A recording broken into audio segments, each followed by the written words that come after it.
Bismillahirrahmanirrahim. Assalamualaikum warahmatullahi wabarakatuh. Kembali lagi di YouTube channel Ruang Ujian.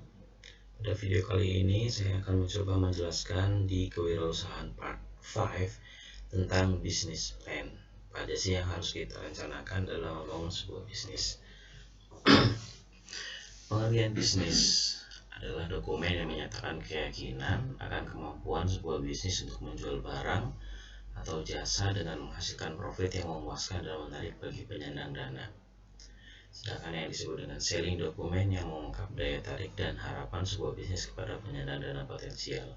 Ini adalah pengertian tentang bisnis plan. Artinya, dalam merancang sebuah bisnis itu perlu rencana, itu perlu anggaplah sebuah proposal yang bisa melihat bagaimana bisnis ini akan berkembang ke depannya.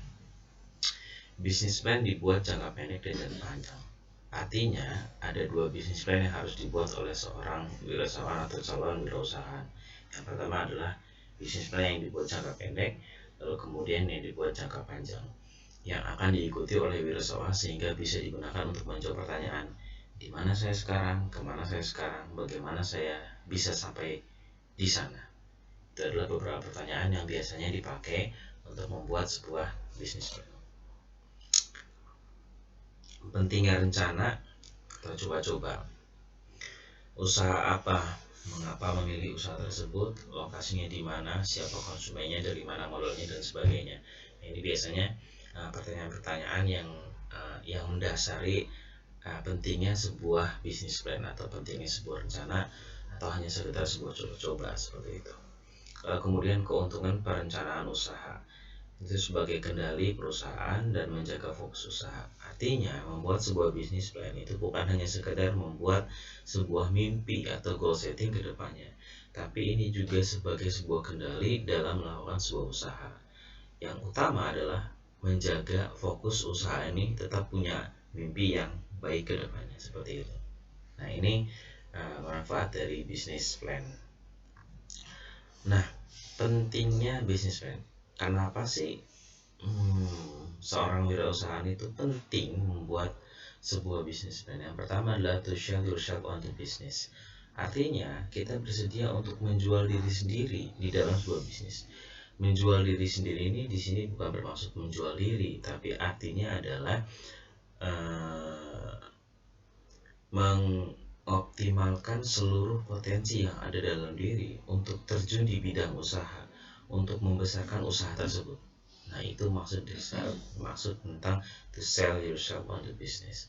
Artinya apapun kondisinya, ya karena sudah berniat untuk melakukan sebuah wirausaha, maka harus terjun, harus tenggelam setenggelam-tenggelamnya dalam dunia bisnis. Tidak setengah-setengah. Lalu yang kedua pentingnya bisnis plan adalah to obtain bank financing.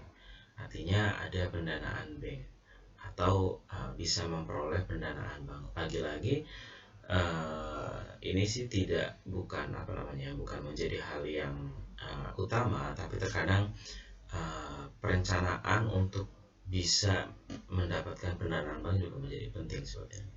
Lalu yang ketiga pentingnya membuat sebuah bisnis plan adalah to obtain investment fund.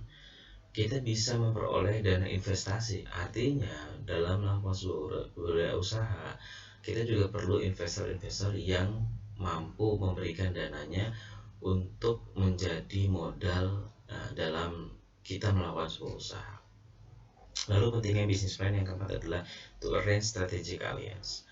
Artinya kita mampu mengatur strategi kerjasama pada saat kita melakukan sebuah usaha. Misalkan usaha makanan, bisa saja kita mengatur kerjasama dengan pengantar jasa sehingga kita tidak perlu lagi menyediakan pegawai yang concernnya misalkan untuk mengantar makanan, karena sudah ada perusahaan lain yang di bidang jasa antar, misalkan seperti itu. Lalu kemudian pentingnya bisnis plan yang kelima adalah to obtain large contract. Nah, kita bisa memperoleh kontrak yang panjang. Artinya ketika kita sudah melakukan kerjasama dan kerjasamanya baik, kita bisa memperpanjang kontrak yang sudah dilakukan seperti itu. Yang keenam adalah bisnis plan. Pentingnya yang keenam adalah to attract key employees, menarik perusahaan-perusahaan kunci. Artinya dalam membuat sebuah usaha, ketika usaha itu juga harus dompleng atau dikuatkan dengan kerjasama investor-investor, kita bisa menarik perusahaan-perusahaan kunci yang bisa membantu untuk membesarkan usaha yang sedang kita lakukan, seperti itu. Lalu kemudian pentingnya bisnis plan yang ketujuh adalah to complete mergers and acquisition, ini melengkapi tentang penggabungan perolehan.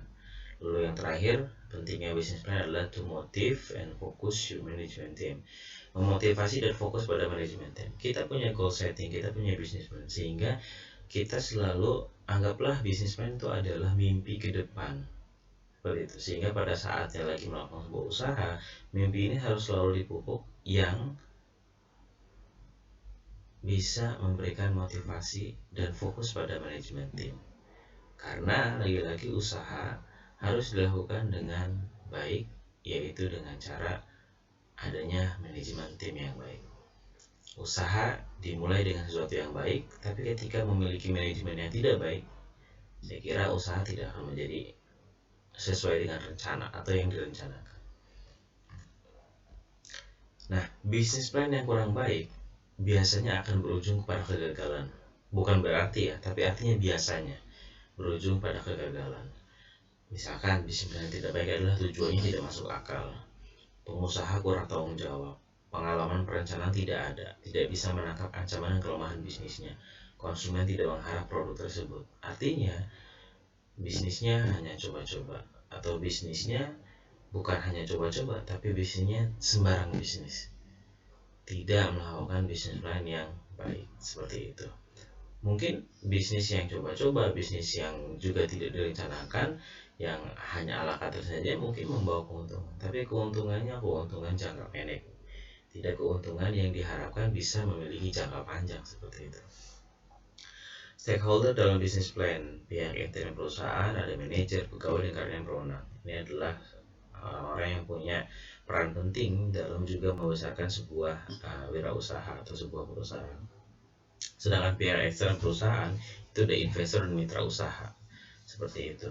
Nah, sekarang banyak bermunculan konsep-konsep bisnis yang menggait reseller, mitra usaha. Nah, reseller atau mitra usaha juga punya peran penting dari luar untuk membesarkan bisnis, sebuah bisnis.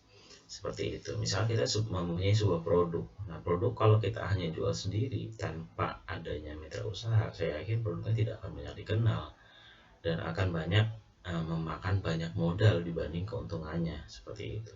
Nah, model-model usaha yang sekarang banyak dilakukan biasanya anak muda atau di tingkat-tingkat mahasiswa ini banyak yang menjadi reseller sebuah produk, misalkan produk kesehatan atau produk kecantikan, misalkan seperti itu, atau busana, mereka menjadi reseller. Artinya reseller dianggap sebagai mitra usaha yang bisa atau mampu untuk membantu pemerolehan atau membantu penjualan dari sebuah produk tersebut, seperti itu. Nah, ini yang juga menjadi hal penting untuk dipikirkan dalam membuat sebuah bisnis plan, sebuah usaha, seperti itu. Kerangka dan format bisnis plan bisa seperti ini ya. Ini kerangkanya ada nama perusahaan, pendek, mudah, enak, up to date. Artinya kita bikin perusahaan jangan terlalu ribet-ribet gitu tuh. Yang paling enak adalah perusahaannya namanya pendek, mudah, enak, dan up to date. Artinya enak untuk diucapkan, enak untuk didengar, seperti itu. Lokasi perkantoran pengelolaannya perusahaan, pabrik, processing, pertokoan ini juga penting. Artinya ada perkantoran untuk administrasi, untuk pengelolaan perusahaan, kemudian perusahaan, pabrik, processing, artinya ketika kita membuat sebuah produk ada pabriknya, dan pertokoan ini untuk marketing, untuk penjualan, seperti itu. Nah, pertokoan ini sekarang sudah canggih ya, nggak seperti dulu yang harus berbentuk fisik. Kalau seandainya pertokoan yang tidak punya fisik, kita bisa melakukan e-commerce, artinya pertokoan secara virtual. Banyak sekarang aplikasi-aplikasi yang bisa kita pakai untuk menjual produk-produk yang kita punya, seperti itu. Komoditi yang diusahakan ini juga penting untuk ditulis dalam sebuah business plan. Kemudian konsumen yang dituju, total permintaan, lalu kapan, pasar yang dimasuki, partner yang diajak kerjasama, partnership, seperti ini. personel yang dipercaya, jumlah model yang diharapkan dan yang tersedia, model sendiri, kredit, invest, tempo atau jangka, cash budget, likuiditas dan sebagainya. Kemudian peralatan yang harus ada, under atau over investment. Artinya misalnya kalau di perkantoran masa tidak ada komputer, masa tidak ada kursi, masa hanya melompong seperti itu juga perlu dipikirkan sehingga nanti bisa terlihat berapa modal yang kita butuhkan untuk membuat sebuah usaha yang dalam tanda kutip harus ada modal seperti itu. Yang terakhir adalah promosi. Promosi menjadi penting. Kenapa? Promosi dianggap iklan untuk bagaimana masyarakat dalam hal ini sebagai konsumen mengetahui produk yang kita buat seperti itu. Nah, ini biasanya kerangka dan format bisnis yang biasa. Oke, itu aja. Terima kasih. Dukung terus channel Ruang Ujian agar bisa membuat konten-konten yang menarik, yang bermanfaat buat kita semua. Jangan lupa klik tombol subscribe supaya teman-teman mendapatkan notifikasi terbaru dari konten Ruang Ujian. Like, share, and comment. Assalamualaikum warahmatullahi wabarakatuh.